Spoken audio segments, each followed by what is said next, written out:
we decided that it was important that people understand what's going on in Portugal. There are many misconceptions about what has happened in Portugal. There are many people who believe that all drugs are legal in Portugal, which is patently not true. What happened in Portugal after an opioid crisis there was that Portugal took a different course. They decriminalized drugs, all drugs, for personal use. It set very strict limits for what that personal use amount was. And if you were found with over that amount, you're sent through the legal system, through the criminal justice system in the same way that you would in Canada. But what they did for people who were found with amounts lower than that threshold was that they sent them to a commission for the dissuasion of drug addiction. And everyone who goes to that commission is given a plan for how they can reduce their drug use, with the end result, hopefully, in the Portuguese mind, is that they will be abstinent or they will at least use drugs responsibly.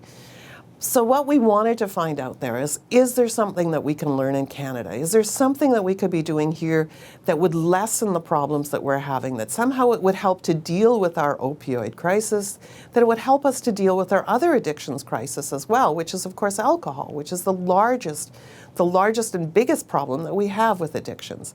And I think there are many lessons to be learned from Portugal, but there are also these differences that we have to keep in mind. Portugal does not have fentanyl. There's very little fentanyl in Europe at all. And so that's a huge difference from what we have here. But what we can learn, I think, from Portugal is the way that they have put their system together so that anyone who is a drug user can easily get help. Not only easily get help, but they can get help free.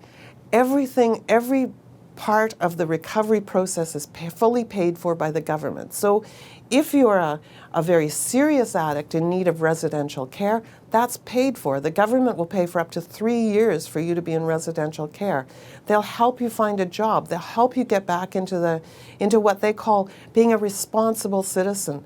And what underpins their entire theory is that every citizen needs to be a citizen. Every citizen has a responsibility. Every citizen needs to participate. And that's a much different philosophy than what we have here. The other thing that's very different in Portugal is, of course, their family structure is very tight. It's a very tightly knit community. They live quite closely together in villages, even in the cities like Lisbon. People hang out their laundry. You know a lot about your friends and neighbors. And that tight-knit community is a lot different than what we have in Canada. But are there lessons to be learned? Absolutely. And over the next week and in the series, I hope that you'll understand a little bit better from the people that I talked to, the people I met, and the people that I've spoken to in Canada about what this could mean for us. And perhaps there are some lessons that we can take from it.